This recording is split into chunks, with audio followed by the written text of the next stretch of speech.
Mesdames et messieurs, bienvenue à cette revue de presse sur Golgotha Radio et Télévision. Les journaux parus ces jours reviennent sur certains incidents ayant marqué la séance d'échange entre la délégation du gouvernement et certains mouvements armés. En pleine consultation, les participants ont été surpris de la reprise des hostilités par les M23 Makenga, rapporte l'avenir. La partie gouvernementale a ainsi exigé et obtenu l'expulsion du dit groupe armé et la poursuite des consultations avec les autres groupes, ajoute le journal. Tout avait pourtant bien démarré à la mi-journée du samedi 23 avril à Nairobi au Kenya entre l'équipe d'experts désignée par le président Félix-Antoine Tshisekedi Tshilombo et les premiers groupes armés arrivés à Nairobi sous la facilitation kenyane et en présence des observateurs de l'Ouganda, du Rwanda, du secrétariat général de la East African Community et du bureau de l'envoyé spécial du secrétaire général de l'ONU, rappelle la tempête des tropiques. Les consultations se sont poursuivies après cette suspension avec les autres groupes armés, ajoute les tabloïds.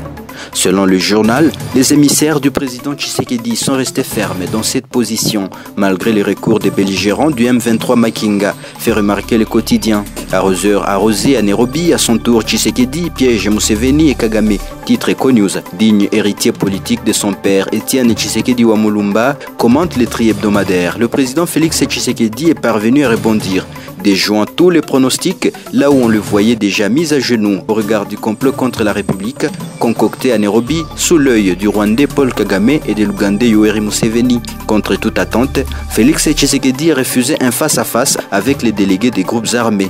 En plus, poursuit les tabloïds, le chef de l'État a préféré leur parler par personne interposée sous la médiation du président kenyan Uhuru Kenyatta. Le piège de Nairobi a été évité de justesse.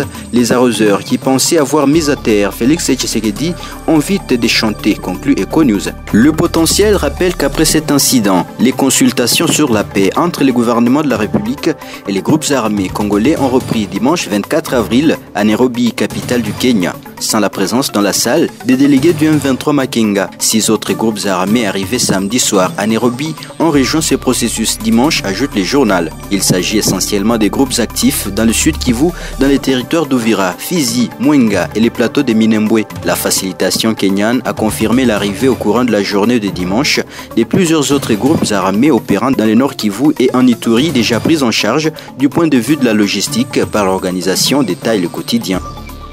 C'est tout pour cette revue de presse. Merci à vous de nous avoir suivis. À très vite.